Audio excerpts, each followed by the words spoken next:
What's going on, everybody? Lazy Booking Podcast coming at you with a special Monday afternoon episode with a very special guest you see right now on the right of your screen. Like, subscribe, follow. Let's get it rolling. Everybody's got a price for the $1 Million Man. Who's that kid? Nick.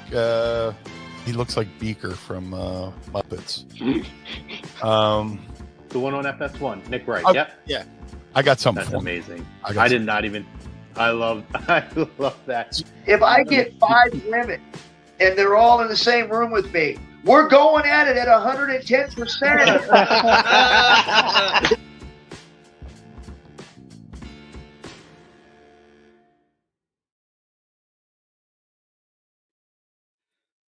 Welcome in, everybody. Another edition back here, Lazy Booking Podcast live on a2dradio.com.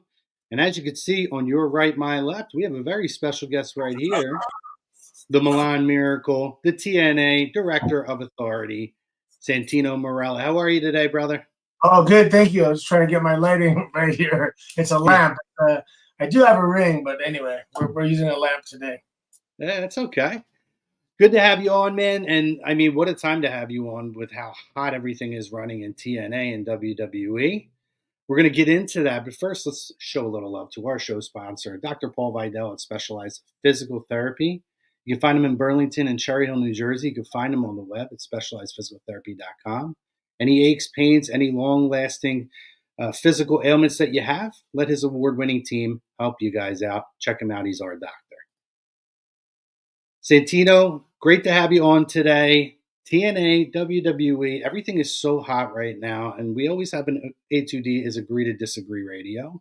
So we always like to open up with an agree to disagree question. So our opening topic is Trick Williams defeating Joe Hendry to become the TNA Champion at NXT Battleground has changed the industry. Agree or disagree to that statement? I mean, him winning it didn't change it entirely, but the initiative that's associated to, I believe, changed the industry. And that initiative is, of course, the NXT and TNA working partnership. That is a game changer. Companies have lent out other wrestlers in the past, but to allow consistently top talent to appear on the other TV show, that is absolutely industry changing, and it's incredible. Personally, for me, it was the most beneficial. It was beneficial to me more than anybody else because I get to work with my daughter, and you can't put a price tag on that. It's going to be good for Joe Hendry in the end because I'm sure he's going to end up there. But and which would be great for him than making money. But I think working with your daughter, experience wise, is greater than any money you could pay me, to be honest. Yeah, I mean, that's really special. And I mean, you guys just had a tag team match just recently. Really cool to see. Yeah, it was really cool to see you guys working together. And we're definitely going to talk about Arianna and her development in NXT and how great she's been and continues to be. And with this working relationship, Santino, it's one of those things I think a lot of people never thought necessarily they would ever see happen, right? I mean, for so many years, TNA was built off of the backs of the Samoa Joes, the Kurt Angles, and the Knockouts division, which is still one of the best divisions. I mean, they had the WWE Women's Revolution, but NXT or TNA rather has been doing that for many years. And so much of that talent has kind of become either the core or, like the core of the professional wrestling business now, right? So to see all these different talents work and to see an active TNA talent get a main spot at a WrestleMania, such as Joe Hendry working with Randy Orton, what is it like for the optimism within the TNA company? Because I have to imagine this is something that a lot of this talent looks at as, it's a whole new door that they didn't expect maybe to open necessarily when they first arrived in TNA. Yeah, I mean, at TNA, we're very confident in our ability to put on a wrestling show, but we're all conscious of the fact that we need a larger platform, whether it be USA or Spike or Fox or whatever, or Amazon Prime or something like that. And if we had that platform, sky's the limit. So having this relationship with WWE, we're kind of halfway there to that platform. We're still on our same, we're Access TV in the US. Well, we're getting a lot more eyes. Digitally, you can watch us anywhere in the world with TNA Plus or YouTube. In Canada, we're on like the biggest network in the country on Sportsnet 360. So if we could simulate that model to the same scale in America, man, all of a sudden, instead of 3,000-4,000 people, we're looking at 10,000, 15,000 people arenas.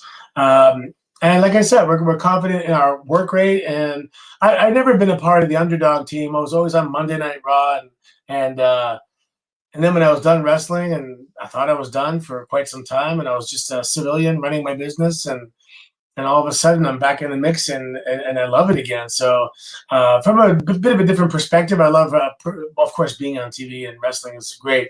But the production side of things, I love it, man. Producing matches, pre-tape, sitting in the creative meetings, production meetings. I love it. I absolutely love it. So I have a brand new second round of life in the business. The first round was 10 years.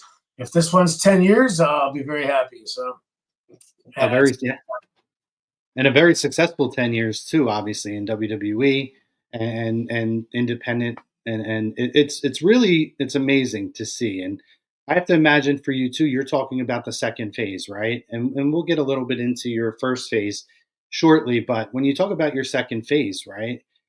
It's like what kind of a pride is it to see cases like a Jordan Grace, who has been the backbone of the TNA Knockouts division for so long, and as soon as this relationship starts, I mean, she took the baton and ran with it, right? And as much as you're seeing with Joe Hendry, and then on the other side, you with all of your experience, having done WrestleManias and worked on Monday Night Raw at hot periods in the business, to have this other new crop of talent, not just what you have in TNA, but now you're working with the NXT talent and helping them.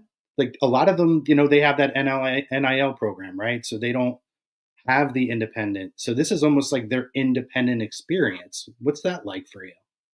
Yeah, it's interesting. A lot of them were born and raised in NXT, and they've never worked for anywhere else. So for them, it's a huge experience just to see another president, another head of creative, another producer, another everything, to be honest. And it's not going to completely replace, having that independent experience, but it's definitely good for them to get a different look. And the relationship is cool because our guys are more polished in terms of, they've been on the indies, and we haven't really, when we have a homegrown talent, it's homegrown, after the indies. In terms of homegrown as of television and exposure, nobody comes not knowing how to wrestle to TNA. So we are the more experienced in that sense, but they are, the guys that have WWE behind them. So it truly is a win-win. When our guys go there, they get excellent exposure, and our guys can still do the indies. So a lot of our guys, all of a sudden you appear on NXT and your indie booking rate goes up, and it has a trickle-down effect where you can make a lot more money throughout the year. And there are a few months, mostly we're twice a month, but there are a few months where we work once a month. So that means you have 3 weekends to make money on the indies. And if you appear on NXT and you multiply that by those 3 weekends and that increased booking rate, they can make a lot more money. So it has a very positive effect on their life. And the guys from NXT that come over, that they get very valuable reps. And the fact that you're seeing a whole other system, you have to, and that's one of the things that you get from the indies is meeting new people. You do not know them. You haven't had a chance to practice or have a live event with them, and you got to go out there and have a match. And that is very valuable. Yeah, so I mean, it's the truest definition of win-win that I've ever seen in the business. Yeah, it is. It's really cool, and we see a lot of this different cross promotion. At one point, TNA worked with AEW, I think 3 or 4 years ago, and you see NWA had Natalia over at their program to work with their young talent and their women's champion there. Um, do you feel like this is, I mean, obviously on a grander scale, but like maybe as close as we could get to like almost like the territorial return? Oh, interesting. Well, yeah, there are some.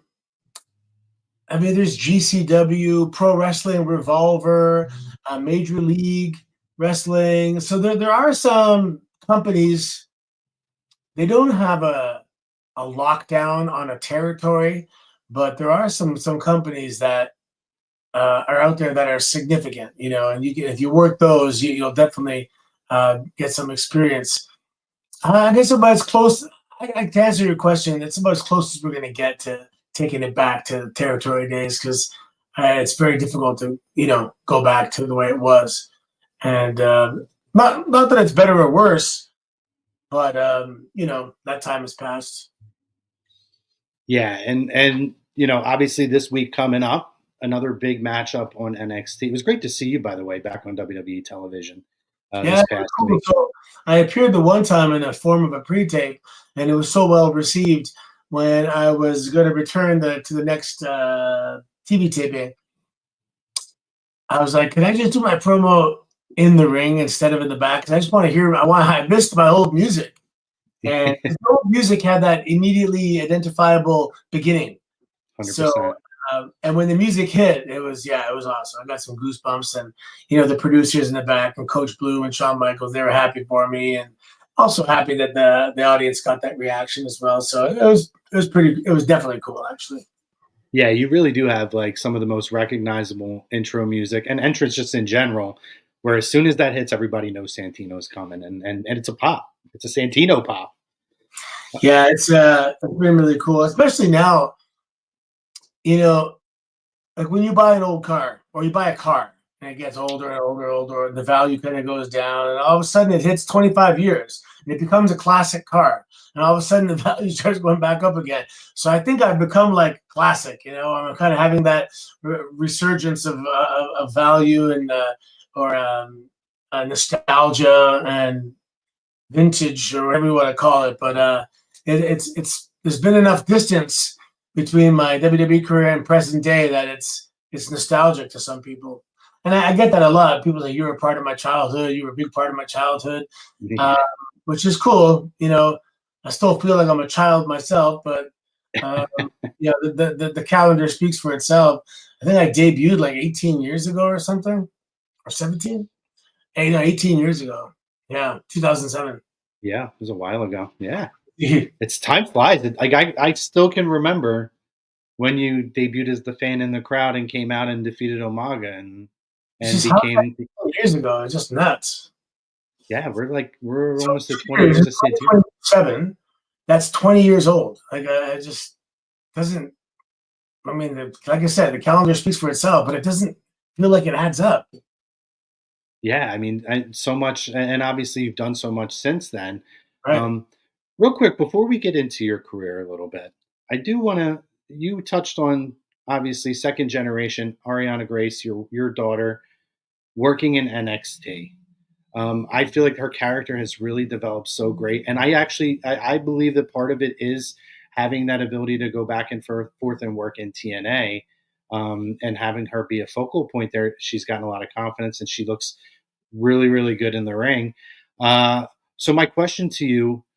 Did you foresee this coming? Did you feel like, obviously, when did you feel like this was going to be a possibility for her, or were you shocked when she said, "Hey, Dad, I want to get into the wrestling business"? Yeah, well, I mean, she's been around it for her whole life, and she's come to Manias and SummerSlams, and she came with me to Japan for a month, and she'd come down to OVW for a month here and a month there.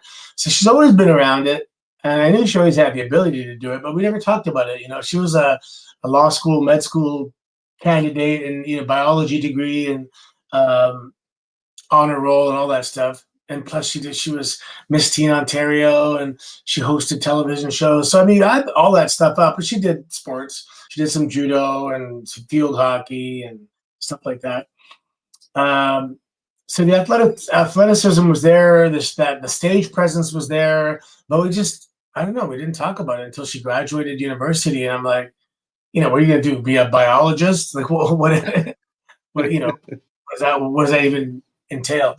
But I said, do you want to do this? And she started training, and nothing special, just in the class with everybody else. And she was getting it. There's a certain, the smarter you are, the faster you get it. So she's pretty smart. And then COVID came, kind of messed things up. And then, she packed up and she left, man. She went down and went to Orlando and was training at multiple schools until she got that. She had a tryout once, but she was too green, like 6 months. And she wasn't ready, And then a couple of years later, she had that tryout and she crushed it. And then she got hired, and there was no freebies. That's my point. She had to earn it. And now she's been busting her ass. She had a knee injury. She went with someone who was really green that blew out her knee, and that took 9 months out of her career. And then she had an old boxing injury that resurfaced. But anyway, she's been clear. She's doing well. I wish they had more live reps for them. I know they have the Florida loop, but you just need reps. You need reps. And I have no doubt that in time she'll be there. Especially, once she gets called up and she's on TV every week and gets like us. They don't even have live events anymore, but they should, because it takes about 1,000 matches to start getting it. Really perfecting your craft. But if you're having 50 matches a year, well, that's going to take 20 years. So that's not an option. But if you're having, 5 matches a week, it's going to be a lot quicker, Yeah, 100%. Or I should say, if you're having 250 matches a year, it takes 4 years to have 1,000 matches. Like 4 compared to 20, it's a big difference. Oh, 100, absolutely. And you guys we talked about it earlier, but you had the opportunity to work together on TNA television against Robert Stone, formerly Robbie E., and Victoria Crawford, Alicia Fox. What was that like? Like, you got your moment. Yeah. You guys had this great moment on television together. I knew it would happen. I've thought about it, and I believe in manifestation. So I knew it would happen at some point. It would be like way too ridiculous for that not to happen, Yeah. And it just came a little sooner than I thought. For example, if this relationship between NXT and TNA didn't happen, I would have had to have waited to do it at WWE. But because of the relationship, it happened much sooner, and it happened on TNA. So I think it was universally well received by the pro wrestling universe that it was a feel-good moment for everybody to see father and daughter together. I know in TNA it was a first. I don't know if it has happened in WWE. There's a couple options, like there's Ric Flair and Charlotte and Bill and Natty. Those are really the only father-daughter combos in WWE. I know there's Tully and Tessa, but I don't know if they've had a chance to do that. So who knows? If it happens in WWE, it may be historical history making as well. Yeah, I mean, you bring up a great point. When I think of all the father-daughter duos, I think you guys might be the first. I can't think of anybody. I mean, I know that Rick never worked with Charlotte, and I think it's a testament too, because you did have a major injury that you thought your career was done, and then to be able to heal and keep your body in such amazing shape kind of created that opportunity. Yeah, so I bought an iron neck device probably in 2020. And so my neck surgery was in 2014, and my neck wasn't well enough. It was taking way too long. So I started using the iron neck all the time, and slowly but surely, it's kind of like one of those things where I can feel when something hurts, but you can't feel when something doesn't hurt. And all of a sudden, I started doing jiu-jitsu, and I'm really cautious about my neck, and I had a couple bumps, and I'm like, oh man, my neck doesn't hurt. And I'm like, huh. So yeah, I've just been training it and doing physio and rehab, and I had to do my shoulders, and I had some stem cells injected in October in my bicep tendon in my shoulder. that really helped. I've been I had 2 rounds of stem cells since 2020 in my lower back. That's really helped. And I've just been learning how to, decompress my lower back. And I'm in the room, red light therapy, and I have alkaline mats, and I just got this BioFlex laser pad I put on my back, and you put it all together. It's a lot of stuff. I have to stay hydrated and strengthen my glutes and my hip flexors. But once I'm able to do all that stuff, I feel really good, like better than I did in my 40s for sure. I feel sometimes better than I did in my 30s, to be honest. And a year and a half ago, I started training jiu-jitsu, 2-3 times a week, and put that all together. And all of a sudden, I'm finding myself really capable of wrestling again. And I found a really good medical, osteo, chiro. He even studies shamanism, and he does all energy pathways and energy meridians. Wow. He's like, yeah, man, you're good to go. And so it kind of stuck up on me. But yeah, I feel amazing. So no complaints here. Yeah, and if anybody doesn't follow Santino on social media, you really should, because you do offer a lot of like health advice and stuff on there too, which is really cool. When you make a lot of those, you talk about some of the products that you use, and you talk about how certain things help you and how they can be helpful. So you seem like a great guy, so I feel like I know the answer, but just to hear your perspective on it, what is your motivation to feel like you want to like give back in terms of providing health advice or experiences that you've had? Is it because you've gone through the struggle of a major injury that you had to overcome? Or is it just, I mean, obviously you have a really good balance of wellness in your life just in general. Yeah, well, I have like the best balance in my life right now than I've ever had. WWE was like every weekend, and when I was there, it was live events, both TVs. And so that wasn't very balanced. And then after that, I was home, like, running my business sometimes 7 days a week, and that wasn't really balanced. There's a lot of things. One, I'm a big advocate of you live once, and quality of life and living life to its fullest is like you have to live your life almost with a sense of urgency. Like, we gotta have fun. I try and do something every single day, multiple things a day, and just live my life to its fullest. But can't be doing it with back pain. That plus I have a 3-year-old and a 6-year-old that I really want to be able to get down and train with them and wrestle with them and play with them. So I need to, there were a couple times where, Daddy, can you do this? And I'm like, man, my back hurts. I can't get down on my knees and play dinosaurs or whatever. So I don't want that to happen too frequently. So it's a combination. Also, as a coach, I started coaching again. I took a couple of years off coaching when I moved up north in 2020.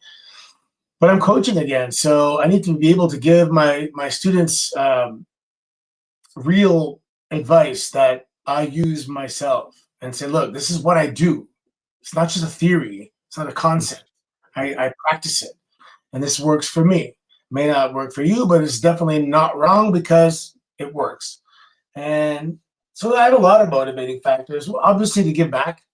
I'm like super blessed, man. I just had this incredible life, and I'm in the middle of this incredible life phase I'm in my 50s. And I want to help others to have this kind of best time of their life too, man. But whether it's health, just a positive mindset, getting the most out of life, don't carry excess, stupid mental baggage around, and just don't fret the small things, and just focus on the big picture. And, the secret, like increased self-discipline, is going to get you where you need to go. And that's like the secret of life, man, is self-discipline. And, I didn't always think that way. Even when I was an athlete, sometimes I looked at things as a chore, or, I didn't want to do them. But I look back now and I'm like, man, I was so fortunate to be able to do that stuff, like that 8 a.m. morning jog, or practicing 5 nights a week, twice a day. I wish I could train twice a day now, but I have to kind of hold back a little bit. I'm training tonight, but normally I wake up and do like a heavy weight session followed by running, and then have jiu-jitsu at night. But I find when I come out of the gate on a Monday too strong, by Wednesday I'm reminded that I'm 51 and I got to slow down. A lot of things. Yeah, my nickname's AC to the max, and it's just I want to live life to the fullest every single day. And I get a kick out of the fact that people say, "What? You're 51? No way!" And I want to be the guy that people can't believe is 75 when I can still do cartwheels and handsprings and all that stuff. I know a lot of the guys at TNA, they popped that last match the way I was moving in the ring, and they're like, "What the hell is going on?" They see me in the gym at the hotels, but to see it and pull off the splits and the hip toss, and I did a nip up at the border brawl and stuff. So I'm just trying to maintain that athleticism as long as I can, because I know nobody beats Father Time, and there's going to be a time when I already don't do backflips anymore. I used to do backflips, but I don't do that anymore. I've limited something. You finally found where your ceiling was. I'm having a match with my son when he's 16. Mm-hmm. So he's 6. So I'm training already, because if he stays in jiu-jitsu for the next 10 years, I got to be ready, because when he's 16 and I'm 60, that's the thing. I'll be 60 when he's 16. I was 44 when he was born. So it's going to be a showdown, and I got to beat him. So no freebies. Lots of time to prep for that too. So much of what you said resonates with me too, because literally as you said the word chore, in my head, one of the things, the philosophies that I try to live by, I'm not saying I'm 100% accurate on it, is everything's a chore until you turn it into a habit. Once it's a habit, it doesn't feel like a chore anymore, right? It's just a part of your life. And so a lot of what you said really is true. It's difficult till you get up and do it. And then when you do it a couple more times, it's easier and easier. And then next thing you know, you don't even think about it. It's like repetition of adding these elements to your life. So yeah, I could totally resonate with what you were saying there. Let's dive into your career for a little bit here. I want to just touch on some of the big moments in your career, right? So obviously your debut happens with WWE. You trained in OVW. You end up getting the call up to WWE. And I mean, what a spot you get, right? You're the fan in the crowd in Italy, and you end up being called in for, an open challenge essentially with, the late Umaga, who's one of the greats. Talk about what your headspace was like. You're in the crowd, you're getting ready to go out, you go in, you have that big moment, massive pop. What was that moment like for you?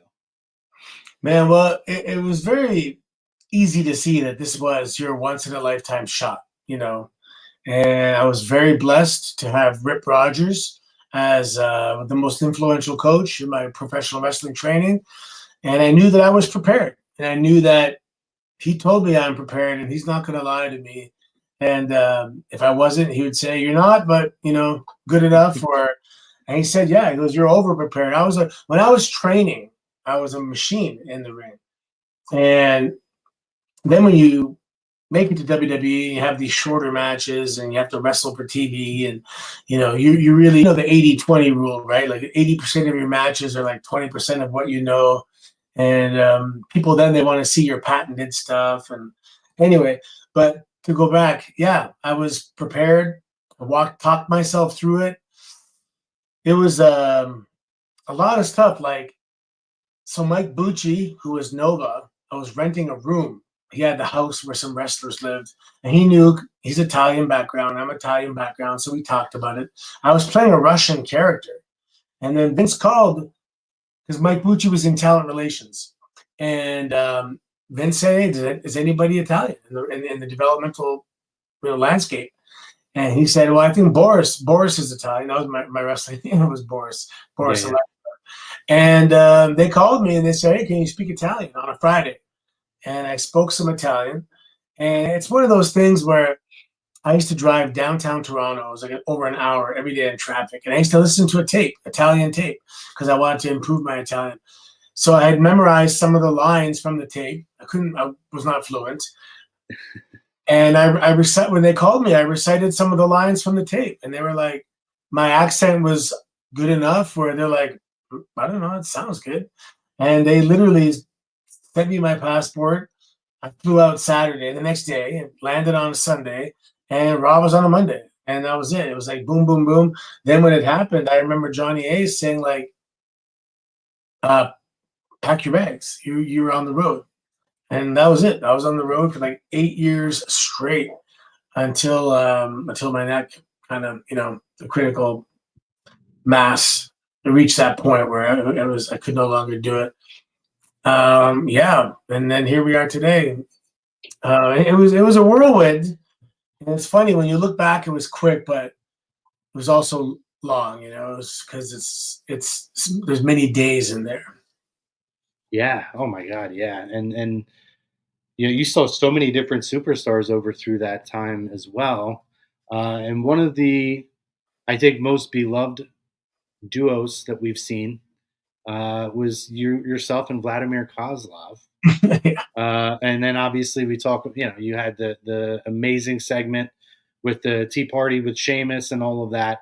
But that relationship, right? Because Kozlov was built up to be this like just indestructible force. Like he was almost, yeah, he was like Brock before there was Brock, right? Like he was supposed to be that guy. And then you put these two total opposites together in terms of character wise, and it was absolute magic. What was that time like for you? You guys were tag team champions. You put on amazing segments. He showed a personality that just, it was like through the roof with you. What was that time like for you guys working together? Well, it's funny because when I was in OVW, I was doing this Russian character, Boris, and my Mr. Stronko, my tag team partner, called me one day and he's like, "Dude, they hired a real Russian," and I was I was like, we were saying we were like military MMA trained sambo guy, and they hired like a legitimate sambo world champion, and I'm like, "Don't worry, man, don't worry, we're gonna work together with him." And he's thinking he's going to take our spot. He's going to take our job. I said, "Don't worry." Sure enough, we were all working together as the Russians in OVW. So then when I got called up as Santino, Oleg, Vladimir was still there. And he got called up as well. But we weren't doing anything together. And his kind of, when you're a monster and the monster gets that first loss, it's like, where do you go from there? So I knew how funny he was just from life, like, because we were friends, hanging out with him, riding together. So I pitched that we become this tag team, and I guess the writers understood the odd couple, dynamic, and put us together. And yeah, it was some of the most fun I've ever had because we were riding together and splitting hotel rooms and working out together. And he's disciplined. He likes to have fun, but he's reasonable. And, I consider myself like that too. I like to have fun, but I was pretty reasonable. We got some good sleep and got some good training in and some good times. And no, it was fun. It was really fun, man. Yeah, and like any tag team partner, you're like married to the person. You're with the guy, 6 days a week. And even when we were living in Tampa, we'd go home, and if we're home for a couple of days, we'd still go out to eat or come over or whatever. We hung out a lot. Yeah, and to this day, sometimes we don't talk for a couple of months. Well, we kind of, even if it's social media or whatever, but if we hang out together, it's just like yesterday. I love that. It's amazing. A couple other names that you worked with that were very memorable was obviously Maria Kanellis Bennett and Beth Phoenix, which is, just some of the visuals. If you go back and watch some of that, her with you on her shoulders, really actually kind of helped to establish how powerful her character was as the Glamazon. What was that experience like as well, working with those ladies? So, well, Maria is just awesome. Such a good attitude, and gorgeous. And my friends back home were like, "Oh, we get to work out," and they were she was just, a Playboy model and everything. But she was great. I don't think it was that long though. It was kind of that was my beginning of me being a heel. I think I turned heel when I was with her, and but it led to me working with Snoop Dogg in my first WrestleMania appearance, and it was fun. But the Glamarella was a lot longer, a lot more significant in terms of the lifespan of my career, and that was Beth's idea. She pitched that, And she was, there's peaks and valleys. She was kind of in between storylines, and I guess I was too, or I was just finishing the storyline, and she pitched it. And then the dynamics of that relationship of being that alpha female and that insecure guy, it worked really well. Beth is like the best. Like, if you were an employer and you need like really a good employee you can trust, you get Beth. If you like Edge knows, she's probably an awesome wife. She's an artist and she's like super strong, like legit. When you see her working out, you're like, geez, man, I guess I'm not going to do legs today. I mean, you're watching her do legs and stuff, Yeah.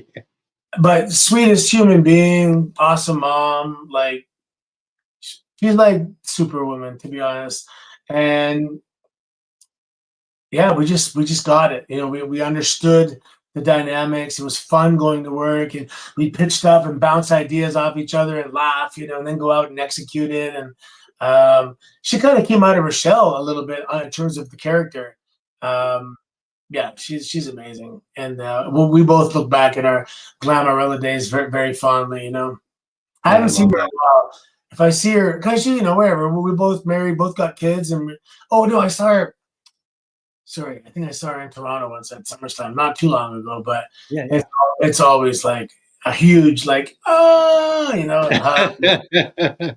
Sometimes I get emotional if I haven't seen them in a while, and because it was such a fun memory. Yeah, I mean that was probably some of the best work that we've seen you do, and obviously I really think that was so pivotal to her character development as well. You mentioned Miss WrestleMania. Obviously, WrestleMania 25, Miss WrestleMania, was a very, what a moment that was, honestly.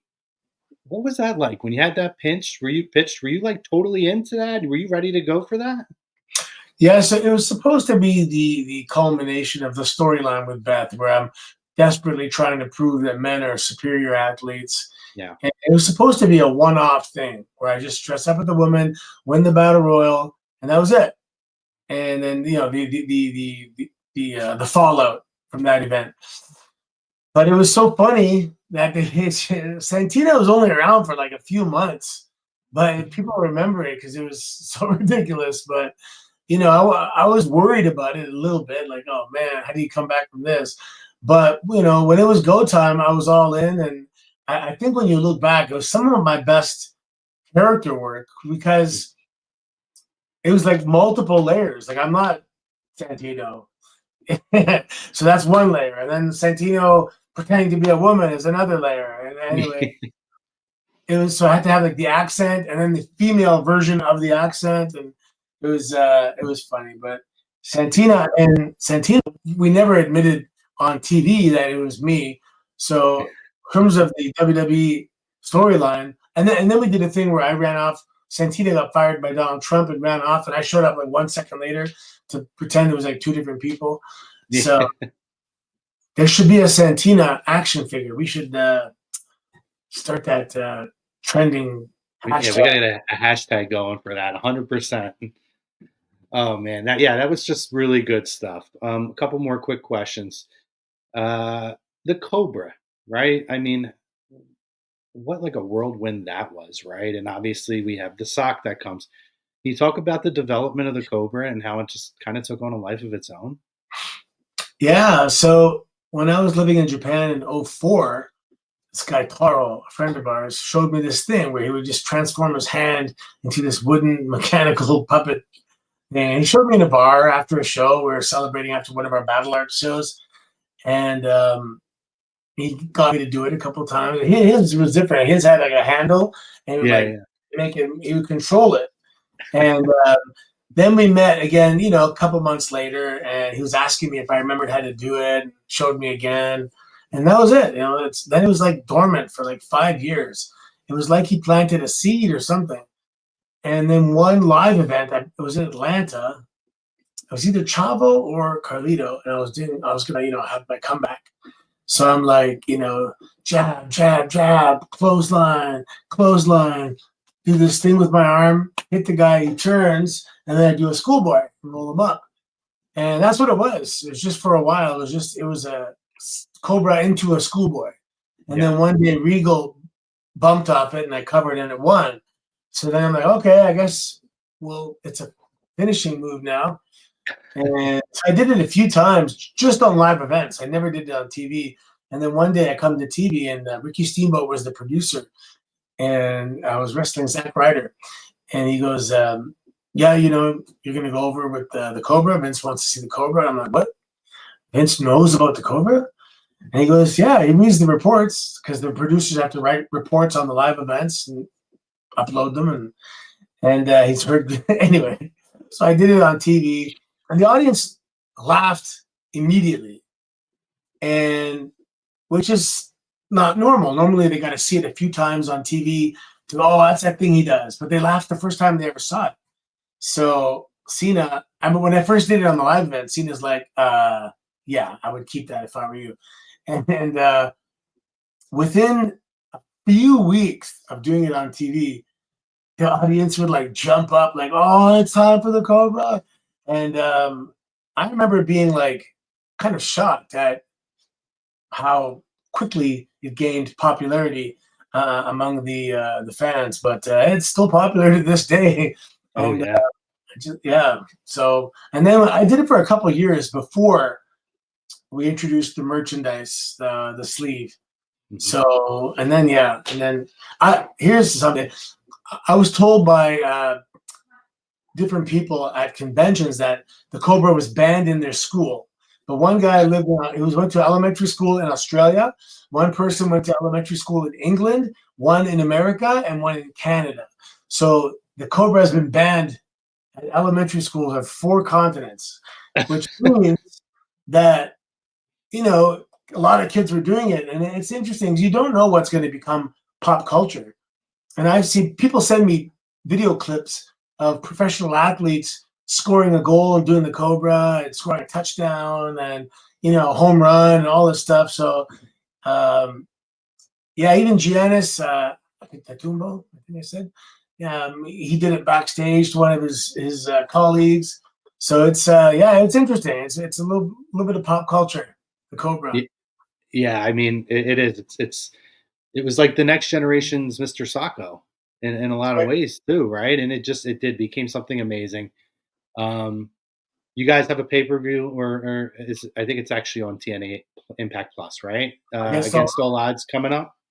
Yep. So that's very exciting. You guys ready for that event? I'm ready. Yeah, I'm ready. I'm training. I'm trying to beat this guy's ass. Yeah, well, good luck this week with that. And yeah, I mean, it's a big weekend for wrestling just in general. Worlds Collide happening for NXT and Money in the Bank. Just so much wrestling, but it's like you can't get enough of it. It's just so much fun to watch. But we're very excited to see a lot of what you have going on right now. And, you know, I was going to ask a question around this, but I think I'm just going to make this statement to you, you know, Santino, especially when you see the reaction of a guy like an R-Truth that got released. Yeah. Well, not released, not renewed. And I think what maybe a lot of people thought was an unexpected reaction. You know, I was going to ask you, did you think that this character would not just have the shelf life that it has, but still get a reaction 20 years later? But I could tell you as a viewer, a fan, and I know when a lot of people found out we were having you on, shared a lot of these sentiments. You don't have to be a world champion to be a legend in the business, right? You could work, and my God, when you talk about entertaining moments, they call it sports entertainment or whatever they want to call it, professional wrestling. You and guys like R-Truth encompassed it all. And I just think as fans, we should let you know that we appreciate all the effort and that those years of coming back from an injury and now getting this, you know, revival for yourself. I think it's well deserved, and you should have that and do it on your own terms. So we appreciate you. Thank you. Yeah, I called R-Truth immediately and said, hey, is this real? And I said, because, you know, a lot of people have always said that they'd love to see us tag together, and not sure what your plans are, but TNA is a great place to work, and you get to work the indies and you get to do all this stuff. So we'll see. We're going to try and AEW is always there, and I know they're going to offer more money than TNA, but TNA has a lighter schedule, You can make that money by working the indies, and that's on your terms. And it's a lot more fun. A lot more fun. Yeah, I hope we do get that moment. And hey, he's a former world champion over there, so Right. there could be a full circle moment there. Yes, we have to put it out there in the universe. Absolutely. But thank you to everybody out there who watched today. We want to thank Santino again for your time, brother. It means a lot to us. Great conversation today, encompassing current events as well as going over to the highlights of your career. I want to say thank you to our sponsor, Specialized Physical Therapy. And make sure you check out the doctor. Go to their website. You can make an appointment for yourself. But again, good luck this weekend, Santino. Guys, make sure you guys tune in. TNA Impact on Thursday nights. NXT, Santino might pop up on there. And they have Against All Odds coming up this weekend.